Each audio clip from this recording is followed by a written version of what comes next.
Let's talk about Social Security. For millions of us, it's the foundation of our retirement plan, right?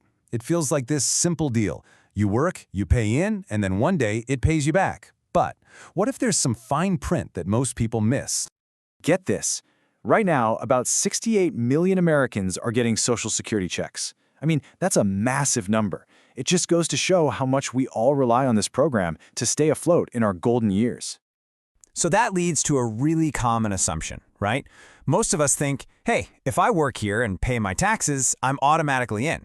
And that makes total sense. But, and this is a big but, it's not always the case.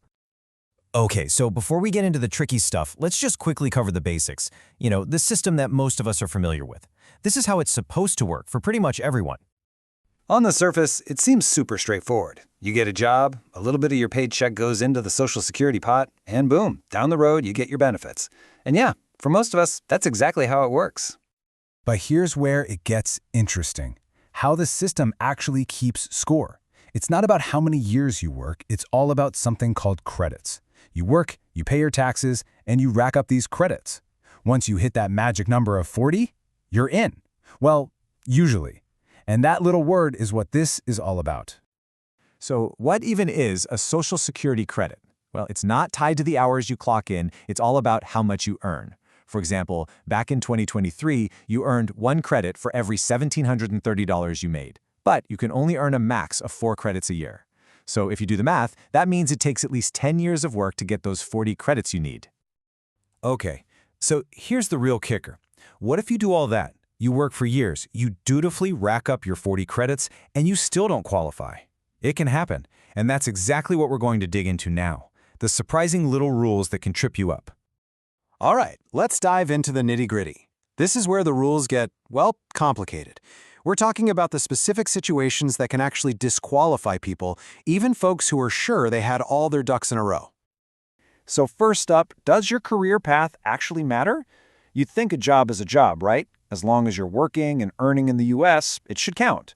But believe it or not, the kind of work you do is a huge deal, because not every job pays into the Social Security system. And this table really breaks it down. On one side, you have what's called covered employment. This is most of us, people working in the private sector. Your employer takes out Social Security taxes, no problem. But on the other side, you have non-covered employment, and this is where workers are paying into a completely separate pension plan instead. So, who are we talking about here? Well, think about some state and local government workers, maybe teachers or firefighters in certain states who have their own state-funded pensions. This also applies to some federal employees who were hired way back before 1984 and are part of an older system. And, fun fact, it even includes some railroad workers who have had their own separate retirement system since the 1930s.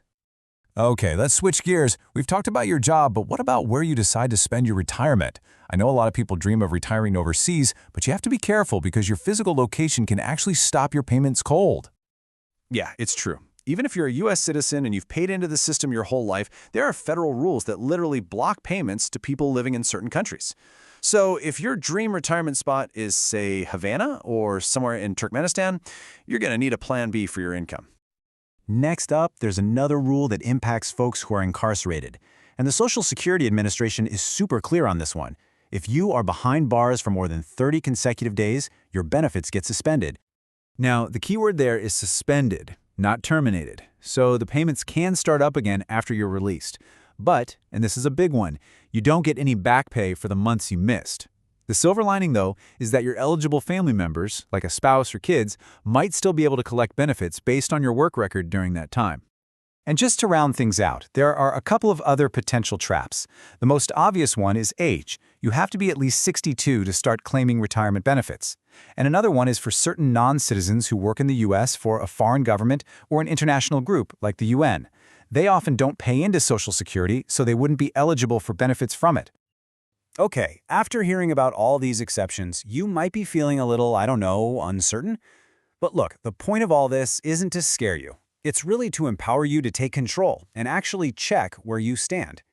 And if you take away just one thing from all this, let it be this. Your retirement is way too important to just assume everything is fine.